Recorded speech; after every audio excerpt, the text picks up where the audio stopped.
Hello friends, இன்றைக்கி நம்ம cook with குட்டியில் soya chunks வச்சு ஒரு பெப்பர் ஃப்ரை தான் பார்க்க போகிறோங்க. இது மட்டன் சிக்கனுக்கே ரொம்ப டஃப் கொடுக்குங்க. நீங்கள் பாருங்களேன், அது மட்டன் ஃப்ரை மாதிரி தான் இருக்குங்க. அவ்வளோ டேஸ்ட்டாக இருக்குங்க. வாங்க இது எப்படி செய்கிறதுன்னு பார்க்கலாங்க. ஒரு கடாய் வச்சு கொஞ்சமாக சோம்பும் எண்ணெய் ஊற்றிங்க. கொஞ்சமாக சோம்பும் ஜீரகமும் போட்டுக்கிறோங்க. எண்ணெய் நல்லா சூடான உடனே ஜீரகமும் சோம்பும் பொடிஞ்ச உடனேங்க தாராளமாக வெங்காயம் போட்டுக்கலாங்க. வெங்காயம் நல்லா பொன்னிறமானதுக்கப்புறமா இப்போ நான் பெரிய வெங்காயம் தான் போட்டிருக்கேங்க. உங்களுக்கு தேவைப்பட்டால் சின்ன வெங்காயம் கூட போட்டுக்கலாங்க. இன்னும் டேஸ்ட் வந்து நல்லாயிருக்குங்க சின்ன வெங்காயம் போட்டால். இப்போ இந்த வெங்காயம் நல்லா வதக்கி விட்டுருங்க. வெங்காயம் நல்லா வதங்கினதுக்கப்புறமா நம்ம வந்து அடுத்தது என்னென்ன சேர்த்துறோன்னு பார்க்கலாங்க. 2 தக்காளி போட்டிருக்கேங்க. நான் வந்து சோயா சங்க்ஸ் வந்து ஒரு 300 கிராம் அளவுக்கு எடுத்துருக்கேங்க. அதுக்கு வந்து 2 புளிப்புக்கு 2 தக்காளி வந்து கட் பண்ணி போட்டிருக்குங்க. ஏற்கனவே நான் வந்து சோயா சங்க்ஸை வந்து நல்லா சுடுதண்ணியில் போட்டுங்க திரும்ப வந்து ப்ளைன் வாட்டரில் வாஷ் பண்ணி புழிஞ்சு வச்சுருக்கேங்க. அதுவும் காட்டுறேன் பாருங்கள்.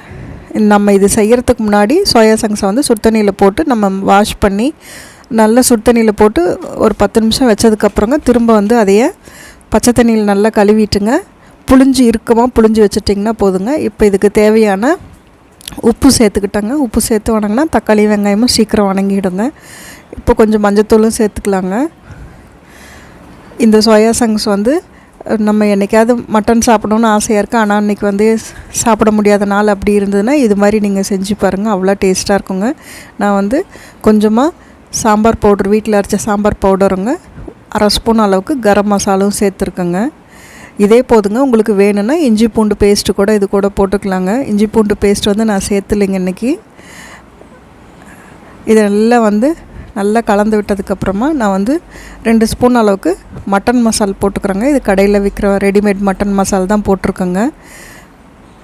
இப்போ இந்த மசாலெலாம் நல்லா வேகிறதுக்காக நான் ஒரு சின்ன கப் அளவுக்கு தண்ணி சேர்த்துருக்கேங்க.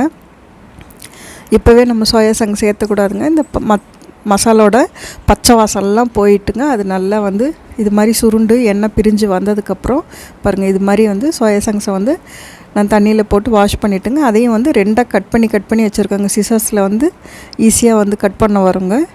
நம்ம கத்தியில் கட் பண்ணுறதோட சிசர்ஸில் வந்து 2ஆக ஈஸியாக கட் பண்ணி வச்சிடலாங்க. இது மாதிரி கட் பண்ணி வச்சுருக்கேன்.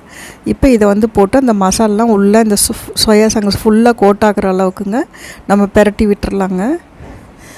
இப்போ பாருங்கள், இது மாதிரி நல்லா பெரட்டி கொடுத்திங்கன்னா உள்ளே வந்து நல்லா உப்பு காரம் நம்ம போட்டிருக்க மசாலு அந்த தக்காளியோட புளிப்பு எல்லாமே ஏறிடுங்க. அது மாதிரி பெரட்டி விட்டுட்டு அப்புறம் தான் நம்ம தண்ணி சேர்த்துக்கணுங்க.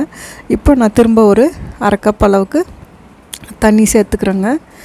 இந்த தண்ணியில் வந்து திரும்ப வந்து இந்த சோயா சங்க்ஸ் வேகிறப்பங்க அதில் வந்து இன்னுமே நமக்கு வந்து அந்த நம்ம போட்டிருக்க மசாலாம் உள்ளே வரைக்கும் நல்லா போகுங்க. அதுக்காக தான் இது மாதிரி செய்கிறோங்க. தண்ணி விட்டு கொஞ்சம் நேரம் மூடி வச்சிட்டிங்கன்னா கூட ஃபுல்லாக அந்த தண்ணி அப்சார்ப் ஆகி அதில் இருக்கிற எல்லாமே மசாலாம் அந்த சங்க்ஸ் வந்து இழுத்துருச்சு பாருங்கள். இப்போ அது கலரே மாறிடுச்சு பாருங்கள். ஃபஸ்ட்டு நம்ம போட்டப்போ ஒயிட்டாக இருந்ததுங்க. இப்போ நல்லா வந்து அந்த மசாலோட கலர்லாம் ஏறி மசாலாம் ஏறிடுச்சுங்க.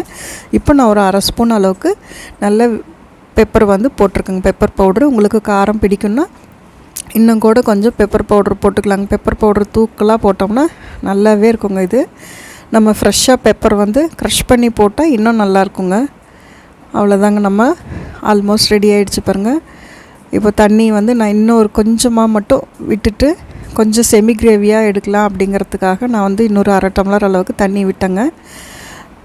இப்போ பாருங்கள், கருவேப்பிலை 2 போட்டிருக்கேங்க. உங்களுக்கு வேணும்னா இப்படி கூட வச்சு சாப்பிட்லாங்க. இது மாதிரி வந்து சப்பாத்திக்கு வச்சுக்கலாங்க, இடியாப்பத்துக்கு வச்சு சாப்பிட்லாம். நான் ஆனால் திரும்ப கொஞ்சம் ட்ரை மாதிரி பண்ணிவிட்டு மேலே வந்து கொத்தமல்லி தழை போட்டு இறக்கிட்டோம் பாருங்கள். இப்போ இன்னும் நல்லா சாஃப்டாக ஜூஸியாக இருக்குங்க. நான் ஒன்று அப்படியே தொட்டு காட்டுறேன் பாருங்கள். அவ்வளோ ஜூஸியாக உள்ளே ஃபுல்லாக அந்த நம்ம போட்டிருக்க மசாலாம் ஏறிங்க. இப்போ பார்த்திங்களா, பார்க்குறதுக்கே மட்டன் சுக்கா சிக்கன் சுக்கா மாதிரி இருக்குது பார்த்திங்களா. அந்தளவுக்கு இது வந்து டேஸ்ட்டாக இருக்குங்க. இது ஒயிட் ரைஸ், ரசம், சாதம் எல்லாத்துக்கூடையும் சாம்பார் சொல்லலாம் நல்ல காம்பினேஷனாக இருக்குங்க. ரெசிபி பிடிச்சுன்னா ட்ரை பண்ணுங்கள். தேங்க்யூ.